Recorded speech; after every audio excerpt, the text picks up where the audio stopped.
Book of Mediums, Part 2, Chapter 24, Identity of Spirits.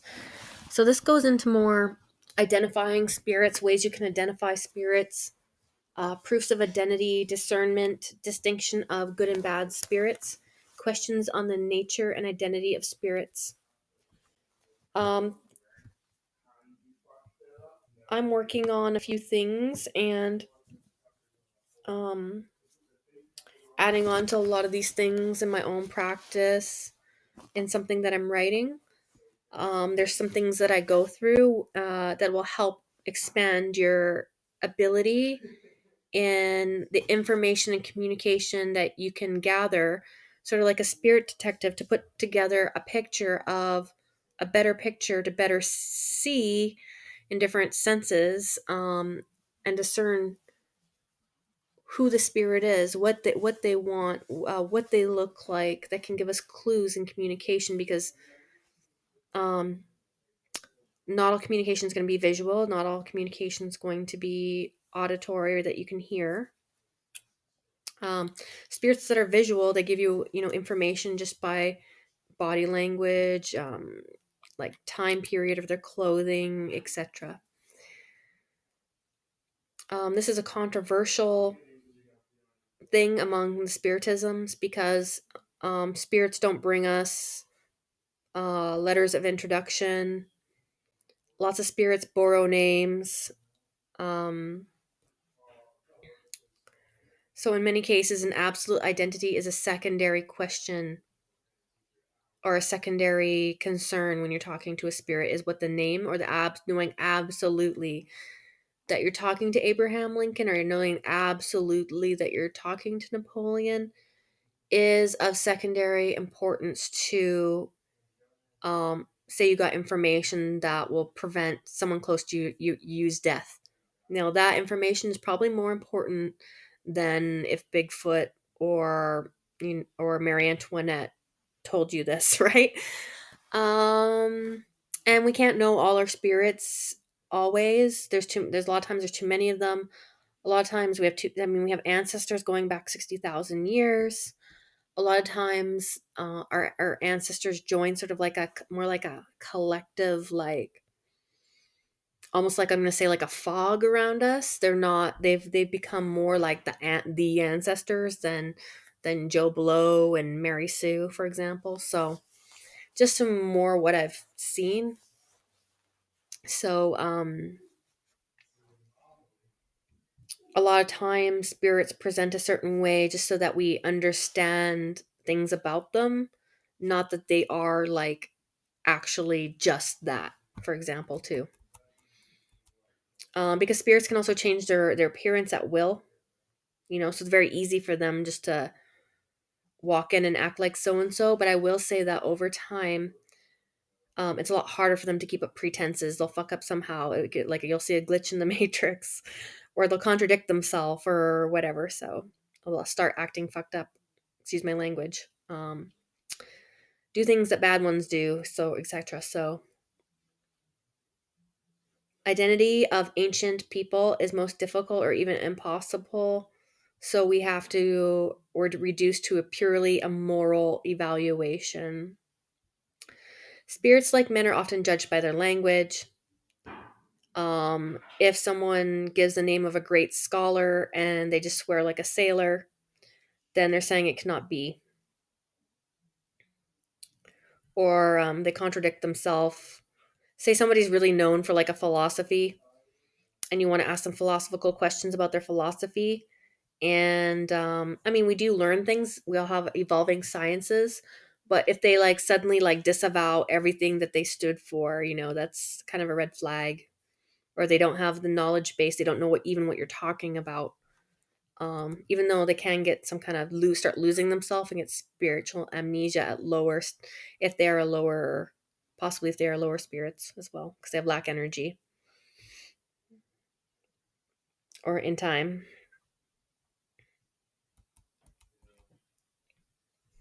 That's why there's a hierarchy of spirits given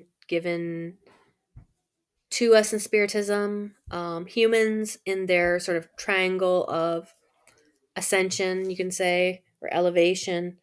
Bad spirits are below us, and then it's humans, and then it's like slightly imperfect spirits or whatever. So even like,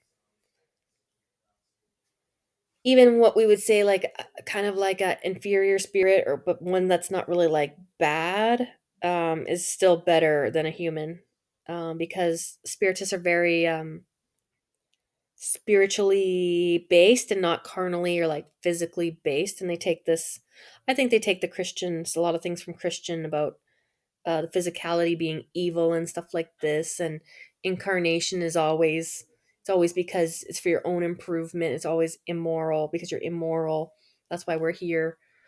I take that with a grain of salt. There's a lot of advanced spirits that come back and incarnate and walk among us. I'm not saying I'm one of them, I'm just saying that I don't feel like that's I don't feel like this is an absolute doctrine for me.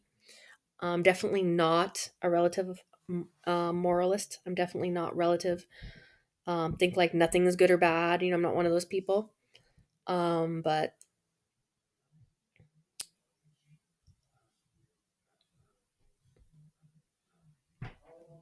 it's saying that also as we become more perfect, you lose some of your individuality. You lose. I mean, I'm sure you do start. You're refining or losing some of your ego. Not completely obliterate ego. I don't believe in that, like I've said before, but you lose some of your individuality for different reasons as you become a spirit. You are, as a spirit, you are a personality in an astral body, and this gets kind of reformed, or for certain reasons we start losing energy and we start ebbing away, or get like kind of an amnesia. Like I've spoken to different spirits in the graveyard that didn't know they were dead. You remind them what year it is, and they just say, "Oh, I've been sleeping for a long time." Stuff like that. So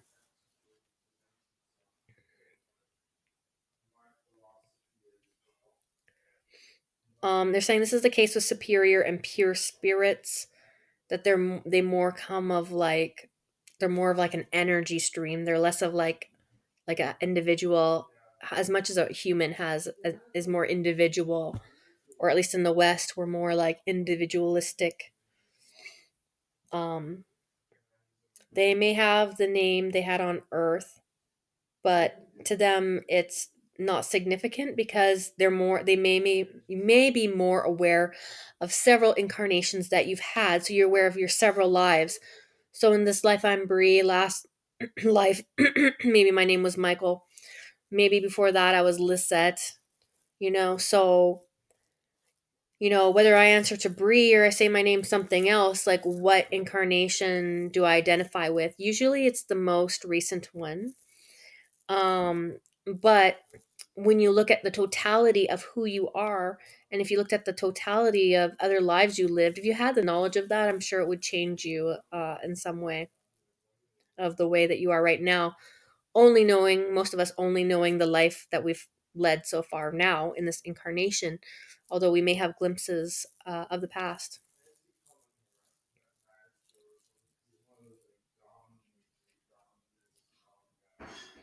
In order to be understood, sometimes superior spirits, uh, in order to get the proper ideas, can take names for themselves of nature which is best identified for their own. So, for example, someone who venerated a saint all their life, say they venerated Saint Patrick their whole life, they may come and say that the name is Patrick, and that's why we have what we call emissarios, or messengers in Cruzado and Arsanse, which is a Kardec mixed with African traditions. That's why someone might come and say that they are a Loa. They might say they're Ogun, but they're really like David, the Hungan, maybe who served under Ogun. Or they might come say that their name is Peter Ogun, or they might say their name's just Ogun or Peter, or Patrick, because um, they're following under a guardian angel, or they're attracted by that type of energy that you need, and they have that in sympathy, or even are sent by that more superior spirit. Doesn't go around doing everything. Sometimes they send, and they will go back, so it doesn't even matter anyway. They go back and work with that spirit who still, it's just they are still working with you, right? um It doesn't necessarily discredit, because we go more by character. We go more by morality. If the message is good, if it makes sense, if it gives us knowledge of something that we can verify later, etc., then it's considered um, good communication. They're not just borrowing the respected name for us to believe their words, and this happens very often under the cover of borrowed names and fascination and vanity for ridiculous ideas. Card deck doesn't always give specific instructions, and I think that's to guard a lot of this information and things that he discovered from going into the wrong hands. But he gives a good general structure to what we should be doing, enough to make it safe. If that makes any kind of sense to you. In individual habits, like calling cards, we can be more certain of identity because that's a lot harder to fake. So, for example, if you had a granny who always, say she never pushed up her glasses in the middle, say she always pulled her glasses forward and then pushed it back up in her face, and she does this gesture, to you, you'd be like, that's, oh my gosh, that's my grandma. That's actually more proof of identity. And when asked, a spirit can give more proof of identity, but they do not always do this unless it's agreeable to them. And generally, asking a bad spirit would not do this because it's going to give themselves away. So it should be avoided. Um,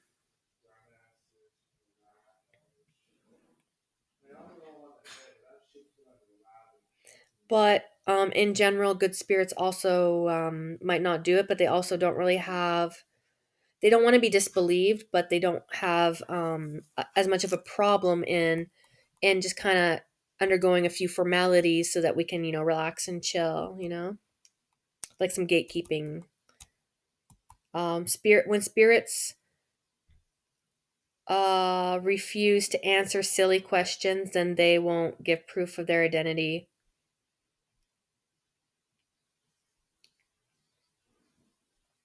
Spirits may, as proof, tell us certain facts, certain proofs of their identity when they're in life.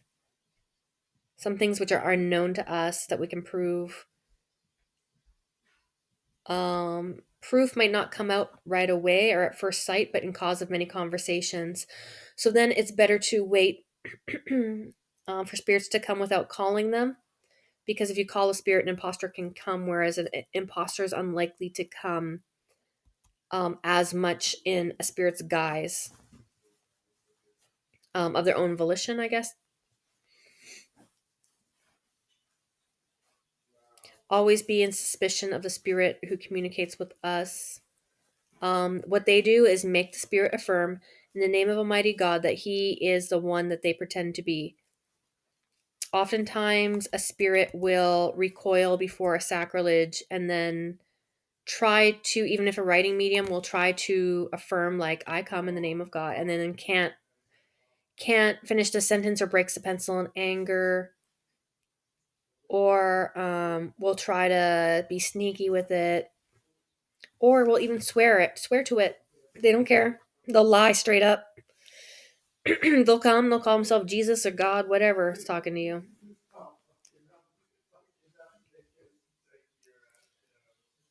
For one medium who didn't dare not sustain imposture said, the spirit eventually said, I'm not God but His Son. You are then Jesus. Um, so do you say that you're Christ? And then the spirit said, I'm not Jesus, I'm the Son of God because I'm one of His creatures. So you can see, like, the spirit doesn't outright say that He's Jesus. He's refusing to affirm His identity in the name of God, which is always a manifest proof that they are in posture if they refuse to do it. But the affirmation that they come in the name of God does not make it so and is not certain proof. Among proof of identity may be a similar writing style or signature, but it's not always given to this result. There are forgers in the spirit world and must be by accompanying Circumstantial evidence, basically. They can imitate languages, voices, material forms can be imitated, but never can imitate true knowledge or have like a wide, expansive knowledge base on certain things. Can only be imitated, never duplicated, basically. Vice can never imitate virtue. Something will always show. We must use our judgment to separate truth from falsehood. Spirits are capable of every strategy. The more elevated a spirit announced himself, the more distrustful we could be. Such as if a spirit is coming and saying that they are a saint. Distinction of good and bad spirits.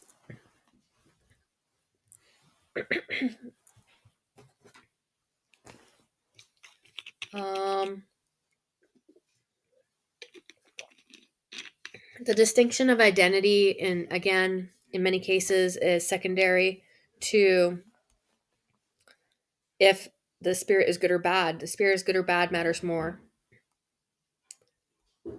Their quality can never be questionable, even if their identity is. Is a spirit good or bad? To what elevation of spirit do they belong? So there's a spirit scale, that sort of pyramid of elevation of different types of spirits I talked about is in the Book of Spirits, number 100. I also posted a picture of it on my Facebook page too. Spirits are judged as men are judged by their language, from their thoughts. They're educated or ignorant, polished or ill-bred. Basically, the educated with money are going to be considered more elevated in this system. Superficial, profound, frivolous, vain, serious, light, sentimental.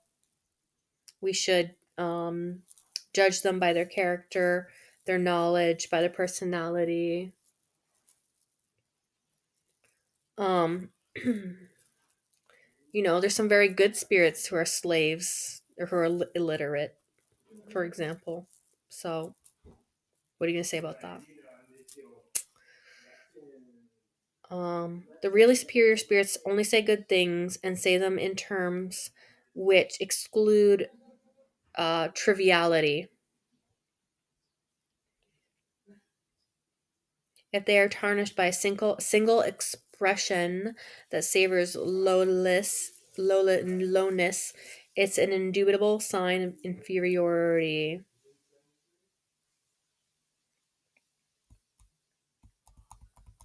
So a conversation is needed.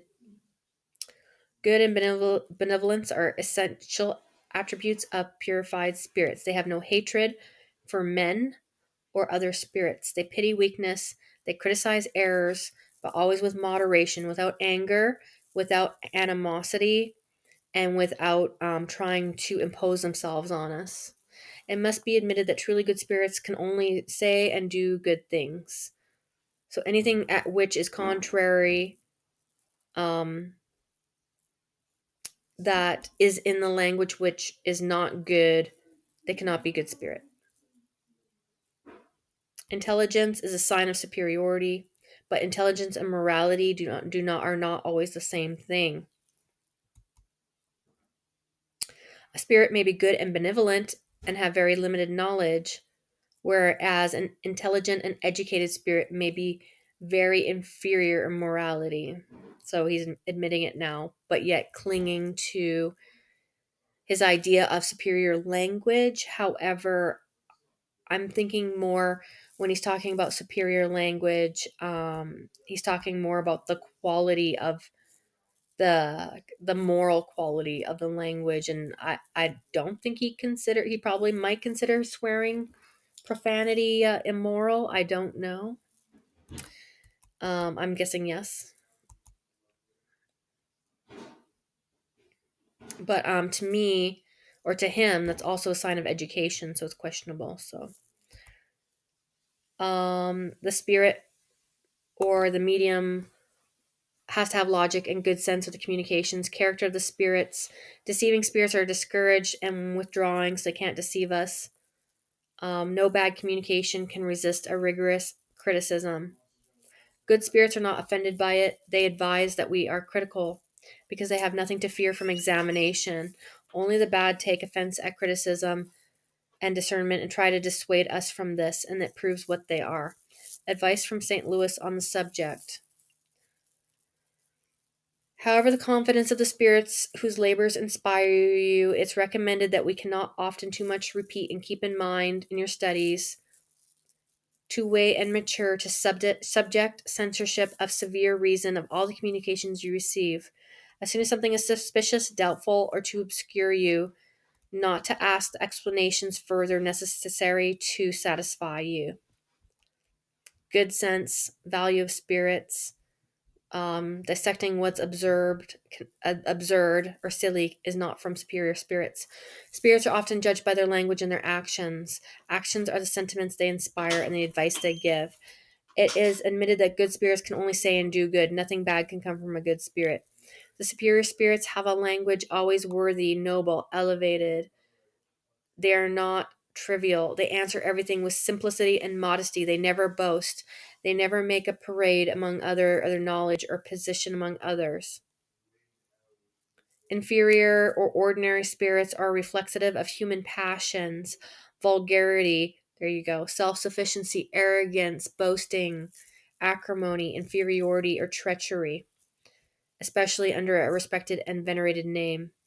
We must not judge spirits by the material form and the correctness of their style, but probe the inmost sense, scrutinize, and weigh them coolly, deliberately, and with prejudice. Any digression or deviation from logic and reason and wisdom leaves no doubt of their origin, or under the name of the spirit is disguised. The language of elevated spirits is not always identical or in form, but their thoughts are the same, whatever the time and place. They may be, because it's good, they may be more or less developed and to the faculties of communication, but they will not be contradictory. If two communications bearing the same name are in opposition, one of the two has to be not what they claim they are. So if two communications are given by St. Vincent de Paul, one who preaches union and charity, and the other tends to sow discord, then no sensible person could mistake this. Good spirits tell only what they know. They are either silent or say that they don't know what they don't know. The bad are more bold and speak that they everything they know, they can answer everything and don't care for truth. They always have an answer for everything. They don't follow what is known to be more scientific. They show that they lack good sense, then this show that they are a fraud. If they're trifling, if they predict facts, which are against that we know as facts, um, predict things that are very vague with no fixed dates.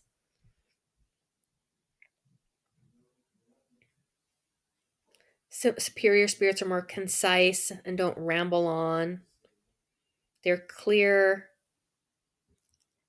because every word has significance.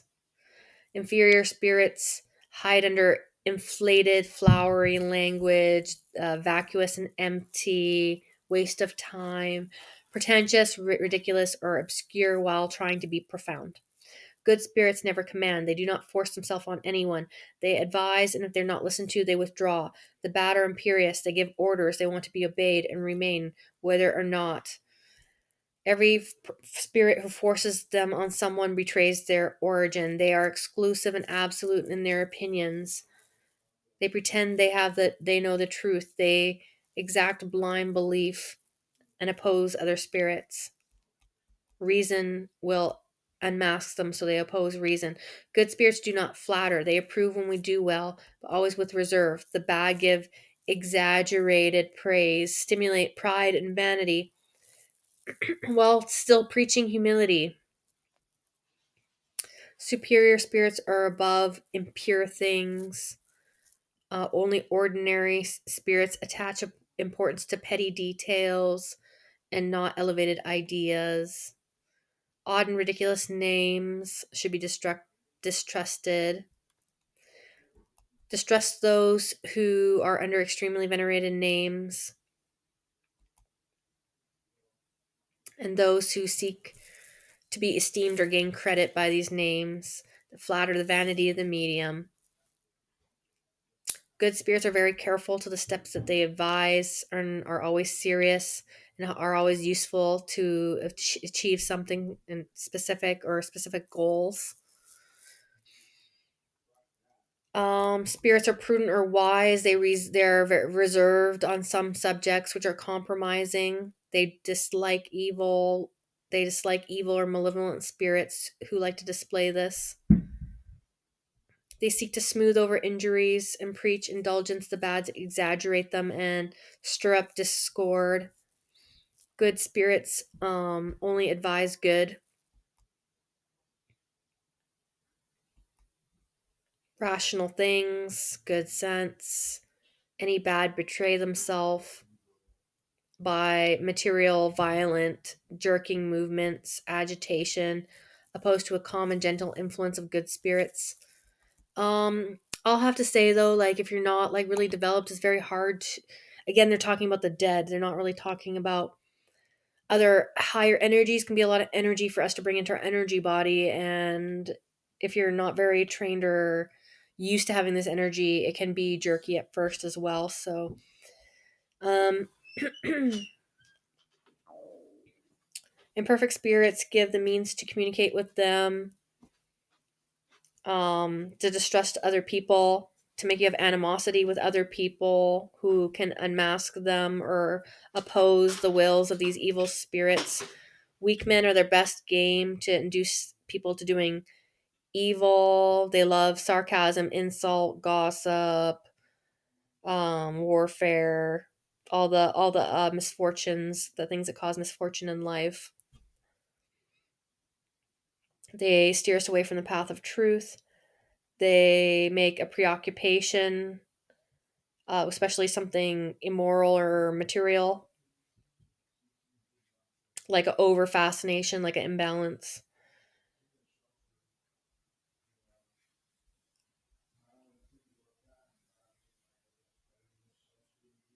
Um, they're intelligent, but they don't like do it in a like a egotistical way. They don't treat questions silly with silliness. They're very scientific. They're very philosophical. They inspire great works of art. That's what they're about more. Sometimes satire can be full of meaning, even with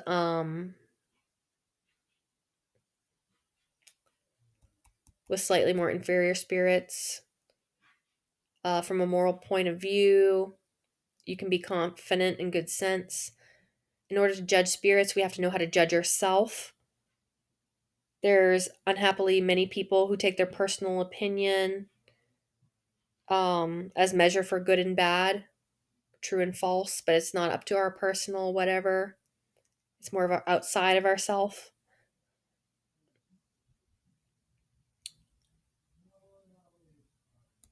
Questions on the nature of spirit. How can we discern superior or inferiority of spirit? By their language, how you can distinguish a trifler from a man of sense. Spirits don't contradict themselves, they only say good things, that they will nothing but good. It's their whole thought. Inferior are still under the domination of material ideas. They show ignorance and imperfection. It's only given to superior spirits to know more all things and to judge without passion. Is scientific knowledge always a certain sign of a spirit's elevation? No. They can still be jealous or vain, have vices or prejudices. Semi imperfect spirits are more to be dreaded than bad spirits because they combine the good and the bad. Um, so even bad spirits can do good things. That's more dangerous because you don't know as much as what you're dealing with, then if something's always good.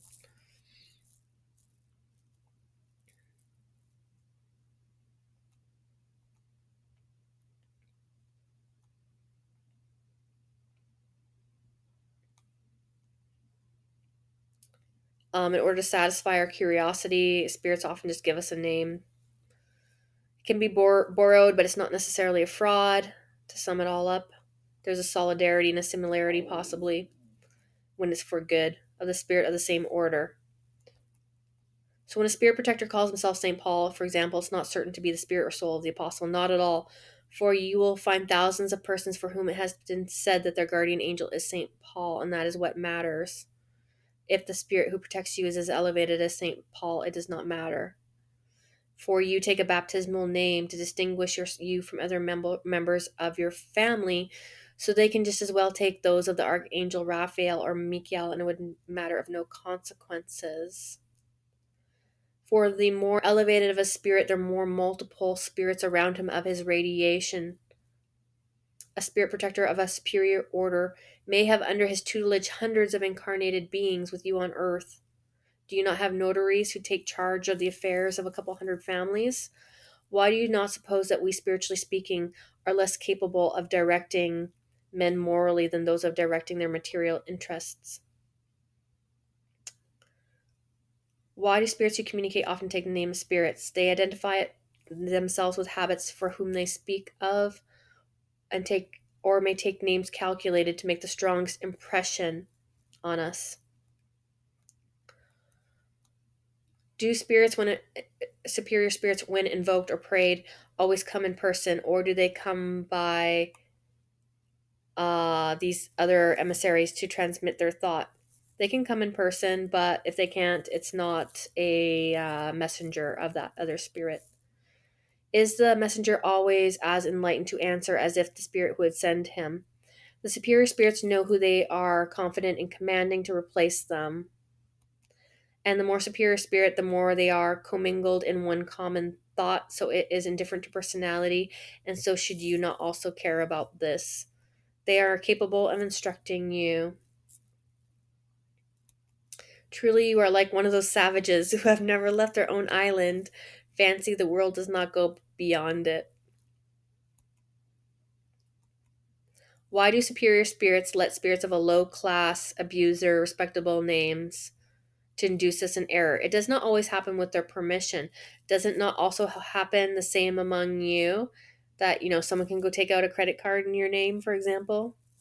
God makes this happen to be a trial for our perseverance, for our judgment, and to teach us, and for our own evolution and our own progress, to help us to distinguish truth from error and develop ourself. If we do not, then we are not sufficiently elevated, and we still need to have these experiences. Are not spirits slightly advanced but animated by good intentions and desire to progress? Sometimes delegated to replace a superior spirit so they may exercise themselves in teaching? No. And this is why they may show signs of inferiority if they are delegated or maybe just like personal communication. I guess it's not because that other spirit has sent them. Sometimes ridiculous spirit communication is intermingled with good information, but bad or frivolous spirits will mingle this to make it so without concern as the effect. So superior spirits will not do that. Good and bad spirits do not mingle. In the uniformity of good spirits, we may recognize, or good communications present, we may recognize the presence of good spirits. Do the spirits that lead people in error always do it on purpose? No. There are spirits who are ignorant themselves. They may deceive you in their sincerity, but they don't know that they are insufficient to lead you or guide you, and so they only say and tell you what they know.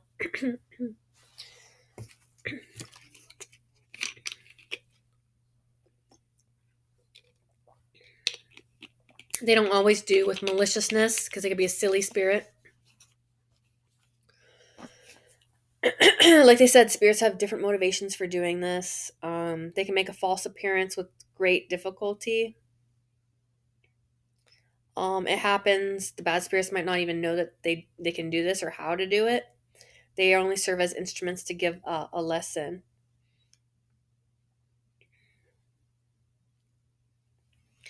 This also depends on the quality of our own spirit, whether or not spirits are allowed to put up this false mask.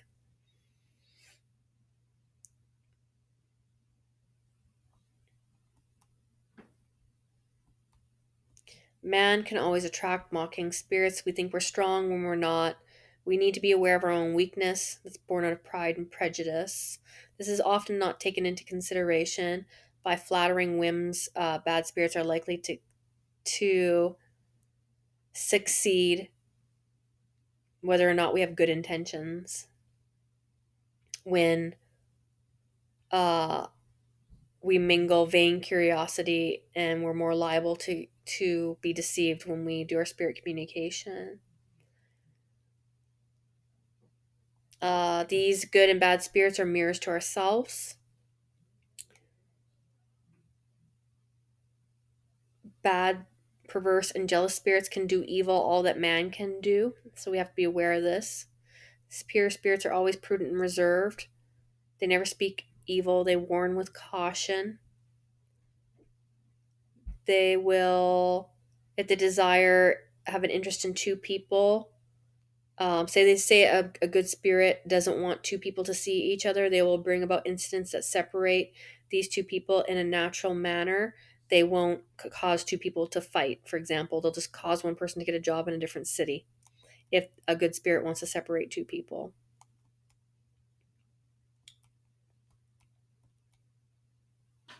One can never be sure of the truth, but we can if we have the judgment to appraise them.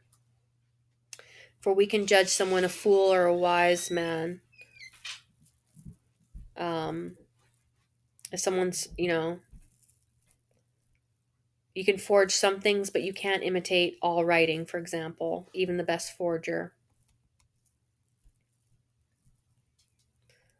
Superior spirits could prevent bad spirits from taking false names, but the worse the spirit, the more headstrong they are, and they often are more resistant. There are certain people who the superior spirits are more interested in than others, and when they deem it necessary, they can or know how to preserve us from these bad spirits.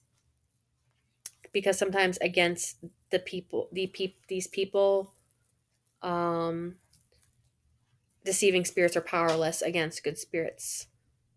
The motive of this is justice. Good spirits are interested in those who profit from their advice, who work seriously in their own improvement. These are preferred people to be helped, and they help them. But they also trouble themselves little in people who will lose their time in vain words. Why does God permit sacrilege and from the false taking venerated names? You should also ask why God permits man to lie and blaspheme. Spirits as well as men have our own free will to do good or bad, but neither the justice of God to be wanting. Is there any formula to drive away deceiving spirits? Formula is matter. Good thought towards God is of more value. Some spirits have said that they like different graphic signs, like a symbol or an emblem, which they can be identified. Is this true? Superior spirits have no other sign than which they can be recognized by that of the superiority of their ideas and language. Any spirit can imitate a material sign. As to the inferior spirits, they will betray themselves in so many ways that one must be blind to be deceived. Cannot a deceiving spirit counterfeit thought also? Um, they counterfeit thought as theatrical decorators counterfeit nature. So it's not never going to be like exactly ourself or our own thought. When a bad spirit is doing this, there's gonna be moments, or there's gonna have to be times where we can detect differences between ourself and them, for example.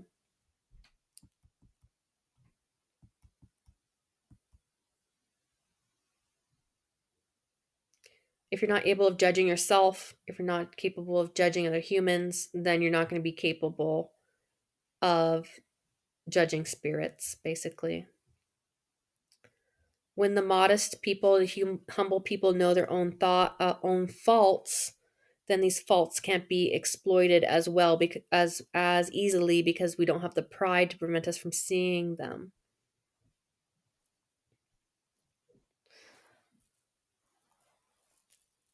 Skillful spirits, even if they're bad, won't betray themselves by their writing necessarily, but any, again, useless thoughts, etc., is inferior because elevated spirits don't do that. Many mediums recognize good and bad spirits by the impression, such as pain or etc., when they are around, or uneasiness. Um, it's saying that good spirits only make you feel good and tranquil. When you're unhappy and bad, or a bad spirit, you're more agitated or feverish. A person who is wicked is constantly agitated. A person who is good is generally more calm and tranquil.